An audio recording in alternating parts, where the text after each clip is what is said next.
ಸೂರ್ಯೋದಯದಿ ಏಳುವ ಮೊದಲು ಓಂ ನಮಃ ಶಿವಾಯ ಎನ್ನೋಣ.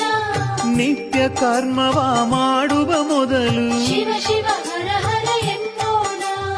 ಏನೇ ಇರಲಿ ಬಾಳಿನಲ್ಲಿ ಓಂ ನಮಃ ಶಿವಾಯ ಎನ್ನೋಣ. ಏನೇ ಬರಲಿ ಜೀವನದಲ್ಲಿ ಶಿವ ಶಿವ ಹರ ಹರ ಎನ್ನೋಣ. ಸಕಲ ಕಾರ್ಯದಲ್ಲೂ ನೆನೆಯಲು ಶಿವನ ಸರ್ವ ಕಾರ್ಯ ಶುಭ ಮಂಗಳ. ಎಷ್ಟೇ ಸಿರಿಯು ನಮ್ಮ ಬಳಿ ಇರಲಿ ಓಂ ನಮಃ ಶಿವಾಯ ಎನ್ನೋಣ. ಎಷ್ಟೇ ಬಡತನ ನಮ್ಮ ಕಾಡಿರಲಿ ಶಿವ ಶಿವ ಹರ ಹರ ಎನ್ನೋಣ. ಎಷ್ಟೇ ಭಕ್ತಿಯು ನಮ್ಮಲ್ಲಿ ಇರಲಿ ಓಂ